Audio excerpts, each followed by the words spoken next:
नमस्कार दोस्तों, आज है 26 अप्रैल 2025 शनिवार और बिहार की धरती से उठ रही हैं कुछ ऐसी खबरें जो न सिर्फ राज्य को बल्कि पूरे देश को हिला रही हैं। मोतिहारी में एक अमेरिकी नागरिक की गिरफ्तारी से लेकर कटिहार में 16 वर्षों से रह रही पाकिस्तानी महिला सोफिया की खबर तक, तो चलिए इन 18 बड़ी खबरों के माध्यम से जानते हैं कि आज बिहार में क्या कुछ घटित हुआ है।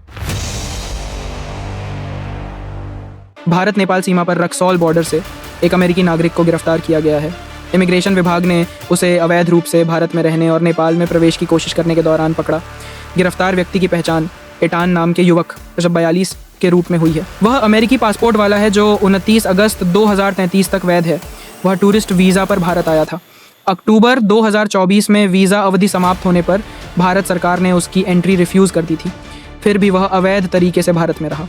पाकिस्तान की गुजरांवाला जिले की सोफिया बानो पिछले 16 सालों से बिहार के कटिहार में रह रही हैं। सोफिया की मुलाकात अपने पति अब्बू जफर हाशमी से संयुक्त अरब इमारात के अब्बू धाबी में हुई थी। दोनों एक ही कंपनी में काम करते थे। साल 2008 में दोनों ने निकाह किया। इसके बाद सोफिया पहली बार साल 2009 में 3 महीने के लिए भारत आई। वह अब्बू धाबी से अटारी बॉर्डर के रास्ते भारत पहुंची थी। पहलगाम आतंकी हमले में 26 टूरिस्टों की मौत के बाद पटना में महागठबंधन के नेताओं ने कैंडल मार्च निकाला। इस दौरान नेता प्रतिपक्ष तेजस्वी यादव, शकील अहमद, अब्दुल बारी सिद्दीकी, राजेश राम मुकेश सहनी सहित अन्य नेता मौजूद रहे। नेताओं ने जय हिंद के नारे लगाए। मुख्यमंत्री नीतीश कुमार ने आज कैबिनेट की अहम बैठक बुलाई थी जिसमें 34 एजेंडों पर मुहर लगी है। सीतामढ़ी जिले में स्थित मां सीता की जन्मस्थली पुनौरा धाम को श्री राम जन्मभूमि तीर्थ क्षेत्र अयोध्या की तरह पूरी तरह से विकसित किया जाएगा। इसके लिए उसी डिजाइन की योजना बनाई गई है। जमुई में जम्मू कश्मीर के पहलगाम में हुए आतंकी हमले का विरोध हुआ है। जुम्मे की नमाज के बाद मुस्लिम समुदाय के सैकड़ों ने काली पट्टी बांधकर प्रदर्शन किया। प्रदर्शनकारियों ने पाकिस्तानी झंडा जलाया और पाकिस्तान मुर्दाबाद के नारे लगाए। भागलपुर में तिलका मांझी यूनिवर्सिटी और TMBU के 48वें दीक्षांत समारोह में राज्यपाल के मंच पर JDU विधायक गोपाल मंडल को जगह नहीं मिली। सुरक्षा कर्मियों ने उन्हें रोक दिया। कुर्सी के लिए मुख्य मंच पर करीब 10 मिनट तक खड़े रहे। इसके बाद भी उन्हें कुर्सी नहीं मिली। पहलगाम आतंकी हमले के बाद शुक्रवार को पटना समेत बिहार के अलग अलग जिलों में मुसलमानों ने काली पट्टी पहनकर जुमे की नमाज अदा की। इस दौरान मुसलमानों ने पाकिस्तान के खिलाफ जमकर नारेबाजी की और भारत सरकार से आतंकियों के खिलाफ कड़ी कार्रवाई करने की मांग की। नालंदा में चोरी के आरोप में एक युवक की बेरहमी से पिटाई की गई है। इलाज के लिए अस्पताल में भर्ती कराया गया है। आरोप दीपनगर पुलिस पर लगा है। पीड़ित शादी समारोह में वीडियोग्राफी का काम करता है। पहलगाम हमले के बाद भारत ने पाकिस्तानियों का वीज़ा रद्द कर दिया है। बिहार की राजधानी पटना में अब भी मौजूद 24 पाकिस्तानी नागरिकों को अपने देश लौटना होगा।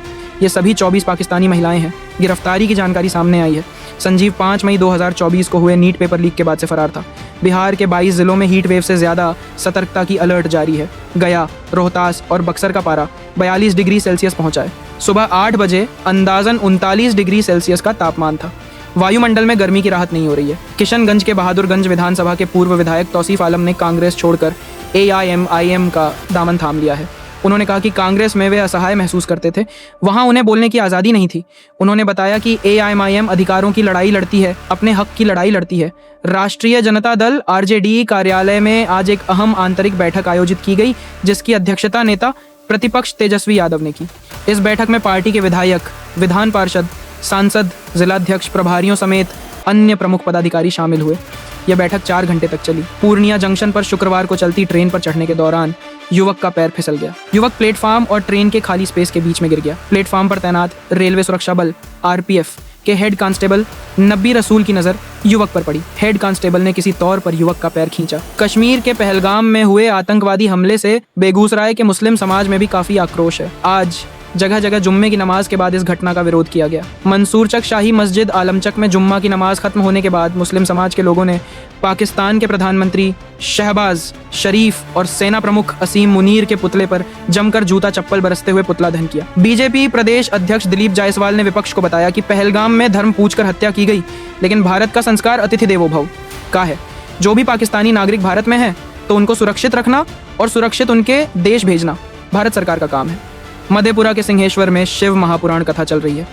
इस दौरान कथावाचक पंडित प्रदीप मिश्रा ने केंद्रीय गृह मंत्री अमित शाह की तुलना भगवान शिव से की। तो दोस्तों, आज की इन खबरों ने दिल और दिमाग दोनों को झकझोर दिया। सरहद पर खतरा, सियासत में उबाल और आम जनता के सवाल। क्या हम वाकई सुरक्षित हैं? क्या आपको पता है कि केंद्र सरकार आगे क्या कदम उठाएगी पाकिस्तान पर? और क्या बिहार में बाहरियों पाकिस्तानी की घुसपैठ पूरा खत्म हो जाएगा? अपनी राय नीचे जरूर लिखिए। वीडियो को लाइक करें, चैनल को सब्सक्राइब करें और कमेंट में बताइए आप बिहार के किस जिले से देख रहे हैं। मैं अभिषेक बिहार की पावन धरती से आपसे विदा लेता हूँ।